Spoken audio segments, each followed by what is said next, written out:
What's going on, y'all? This is Masterpiece. Y'all already know what it is. And I'm here reflecting as always. As always, I'm thinking about what would be the best strategy, for melanated people worldwide to in order to break free of the bondage and the class system that they have worldwide. Wherever you go, blacks are always on the bottom. And so I'm always thinking, what can we do? And it brings me back to the plantation. And I want you guys to rock with this metaphor for a second. So we're under captivity, and we have slave masters, and we're working the fields. Some people are working in the house. Some people are free men. And maybe we find ourselves arguing about how we can escape slavery through adjustment of the laws. Well, a lot of things happened. A lot of wars were fought. A lot of lives were lost to bring us to where we are today. Now, I personally don't feel that our ancestors shed their blood for what we have today.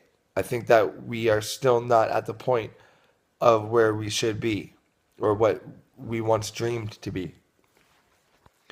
So we're arguing about, changing the laws. Let's change the laws. We got to get free. We need our own houses. We need our own schools. We need our own industry, our own work. And all this happened, and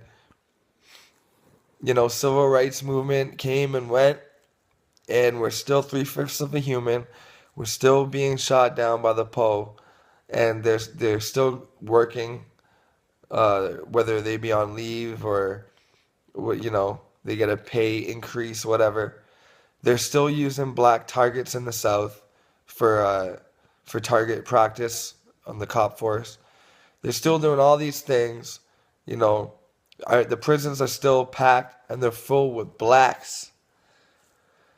And so we fought and argued and debated each other about what's the best way to be free, and we're still in the belly of the beast. And that is exactly why I will never stop preaching, never stop informing that the only way for us to truly regain control of our own destiny is to move back to the motherland.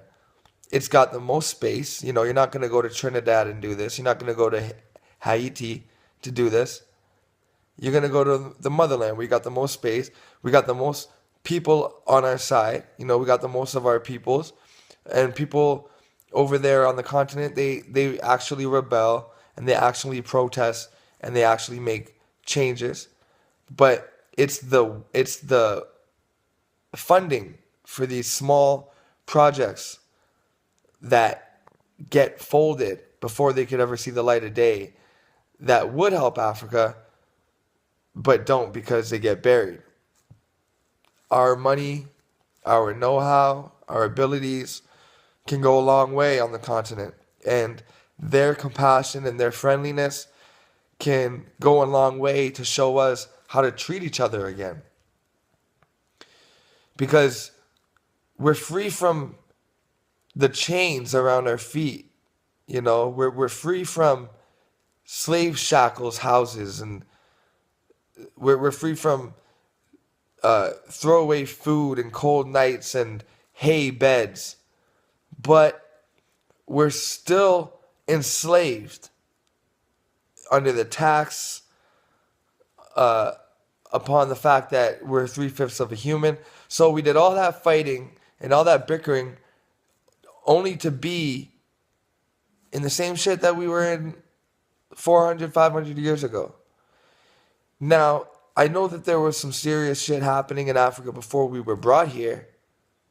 But now that, now that the open market for slavery is closed, now that it's like a hush hush thing, now that we can get our passports, now that there's blacks inventing and innovating on the continent with scrap metal, you telling me that we can't go back there and uplift ourselves and our people worldwide? You know, a lot of the quote unquote leaders, like or ex leaders, like I don't, Sa Fetter. He once said he dealt with the question, why don't we go back to Africa and help there? And his response was, fuck that. I got too much people, too much of my own people to save here on this land. And I thought that was just the most pussy ass, weak excuse any black liberator could give. That just shows fear, that just shows that you're not ready to actually make the change.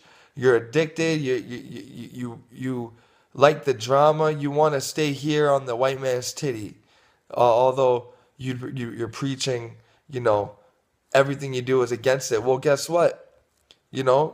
Just you drinking water here is going to a government that's against you. We can bring our wealth there and create clean water. We can build roads. You know what I'm saying? Fuck getting free in America. This shit's dead. It's over. The currency's gonna collapse. What more do you want? There's nothing here. It's gone. All right? That dream has come and left. That train has come and left. Okay? Marcus couldn't do it. Malcolm couldn't do it because we weren't strong enough to support them. We let a lot of weak people in. But now we have a chance to leave. So we don't have to deal with the history repeating. Let's try something new. Let's go back to paradise where the coconuts are always in abundance. The mango trees are just, as high as the sky. The papaya trees are just in full abundance, where the markets are full of fresh produce. The air is nice and clean. You don't got to worry about the pigs doing some nasty, messed up thing. We got to stop sharing land with the people that are ignoring our plight. So, I just wanted to express the fact that us debating today about this and that and what's truly African and what's not, and who's better than who and who's selling more shows than who. Yo, fact is, while this is all going down, we're still cannon fodder. We're still being used as pawns in the scheme.